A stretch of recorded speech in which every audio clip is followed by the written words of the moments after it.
আসসালামু আলাইকুম সুপ্রিয় দর্শক, আজকে আমি তৈরি করে দেখাবো মাত্র একটা ডিম আর আটা দিয়ে ভীষণই মজার একটি ডোনাট রেসিপি। এই ডোনাটটা কিন্তু বাচ্চারা খুবই পছন্দ করে, সাথে কিন্তু আপনারাও বিকালে চায়ের সাথে এটা তৈরি করে নিতে পারেন খুব সহজে, অথবা অতিথি আপ্যায়নে ঝটপট এই ডোনাটটি তৈরি করে নিতে পারেন। আর তৈরি করা খুবই সহজ আর খেতে অসম্ভব মজা হয়।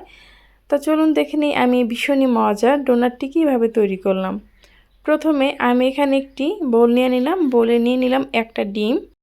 এখন আমি এখানে দিয়ে দিচ্ছি স্বাদ মতো লবণ, হাফ কাপ চিনি, দিয়ে দেব 1 টেবিল চামচ ইস্ট, সাথে দিয়ে দিচ্ছি 1 টেবিল চামচ সয়াবিন তেল, আর দিয়ে দিচ্ছি এখন আমি 1 কাপ পরিমাণের মতো হালকা কুসুম গরম পানি। কুসুম গরম পানিটা দিলে কিন্তু ইস্টটা খুব দ্রুত ফুলতে সাহায্য করে, সেই জন্য, আর অল্পতে কিন্তু এটা নরম হয়ে যায়। এখন একটি চামচের সাহায্যে ভালোভাবে এটাকে মিক্স করে নিতে হবে। আর কুসুম গরম পানিটা এমন দেবেন যাতে করে আবার ডিমটা সেদ্ধ না হয়ে যায়। এখন আমি এর ভেতর দিয়ে দিচ্ছি 2 কাপ পরিমাণ আটা। আমি আটাটাকে দিয়ে হাতের সাহায্যে ভালোভাবে মিক্স করে নিচ্ছি। আর এটাকে আমি এমন একটা ডো তৈরি করব, একদম শক্তও না একদম নরমও না। এখন হাতের সাহায্যে ভালোভাবে এটাকে কিছু সময় ধরে মেখে নিতে হবে একদম।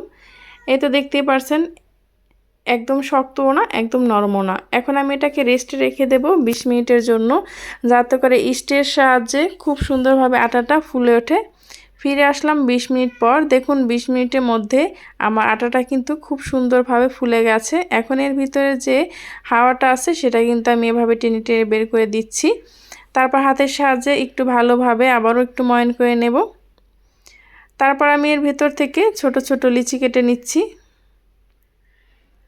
তারপর আমরা যেভাবে রুটি তৈরি করি সেই বেলুন ফিরির উপর নিয়ে একটু হাতের সাহায্যে চাপ দিয়ে নিলেই কিন্তু আমাদের এই ডোনাটটা খুব সহজেই তৈরি হয়ে যাবে। এখন আমি ফিরির ভিতরে নিয়ে ভালোভাবে একটু হাতের সাহায্যে ঘুরিয়ে নিচ্ছি। এখন হালকাভাবে এরকম একটু চাপ দিয়ে নিলাম। আপনারা চাইলে বেলুন দিয়ে একটু বেলে নিতে পারেন, সেটার কোনো প্রয়োজন নেই, হাত দিয়ে এভাবে করে নিলেই হয়ে যাবে। এখন একটি কুকি কাটার দিয়ে আমি মাঝখান থেকে কেটে নিলাম। দেখতে পাচ্ছেন খুব সহজে কিন্তু আমার ডোনাটটা তৈরি হয়ে গেল। আপনাদের কাছে কুকি কাটা না থাকলে 7 আপের যে বোতলগুলো থাকে সেটা দিয়েও কিন্তু কেটে নিতে পারেন। এই তো এভাবে করে আমি সবগুলো ডোনাট তৈরি করে নিয়েছি। এখন এটা আমি ভেজে নেব। সেজন্য একটি কড়াইতে আমি পর্যাপ্ত পরিমাণ তেল দিয়ে দিলাম। আর তেলটা যখন গরম হয়ে আসছে হালকা, তখনই আমি কিন্তু ডোনাটগুলো দিয়ে দিচ্ছি।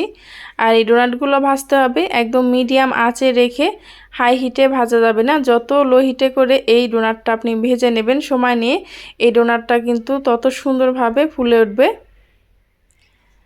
তো এখন মিডিয়াম আঁচে রেখে আমি এই ডোনাটগুলোকে ভেজে নেব। এই পর্যায়ে এসে যারা এখনও লাইক দেননি, প্লিজ একটা লাইক দিয়ে ভিডিওটা কন্টিনিউ করবেন। আমার এই ভিডিওটা দেখতে দেখতে কোনো অংশ যদি আপনাদের কাছে ভালো লেগে যায়, তাহলে নতুন এবং পুরাতন যে আপু এবং ভাইয়ারা এখনও চ্যানেলটি সাবস্ক্রাইব করেননি, প্লিজ আপনাদের কাছে অনুরোধ করছি চ্যানেলটি সাবস্ক্রাইব করে পাশে থাকা বেল আইকনটা ক্লিক করে রাখবেন। যারা এই ভিডিওটি ফেসবুক পেজ থেকে দেখছেন, চাইলে পেজটি ফলো দিয়ে আমার পাশেই থাকতে পারেন। এই তো দেখতে পাচ্ছেন আমি ডোনাটগুলো কিভাবে করে ভেজে নিয়েছি, একটু লাল লাল করেই ভেজে নিলাম। এখন তেলটা ঝরিয়ে আমি উঠিয়ে নিচ্ছি। আর ভাজার পরে দেখতে পাচ্ছেন কালারটা কত সুন্দর আর দেখতে কত লোভনীয় লাগছে। এটা কিন্তু বাচ্চারা খুবই পছন্দ করবে। আপনারা চাইলে কিন্তু বাচ্চাদের টিফিনে এই ডোনাটগুলো ঝটপট তৈরি করে দিতে পারেন। এখন আমি আপনাদেরকে একটু ভেঙে দেখাচ্ছি এটার ভিতরটা কতটা সফট আর নরম হয়েছে, দেখতেই পাচ্ছেন। এই পর্যন্ত যারাই আমার সাথে ছিলেন তাদেরকে জানাই অসংখ্য ধন্যবাদ। পরবর্তী ভিডিও নিয়ে আসা পর্যন্ত আশা করি সবাই ভালো থাকবেন, সুস্থ থাকবেন। আল্লাহ হাফেজ।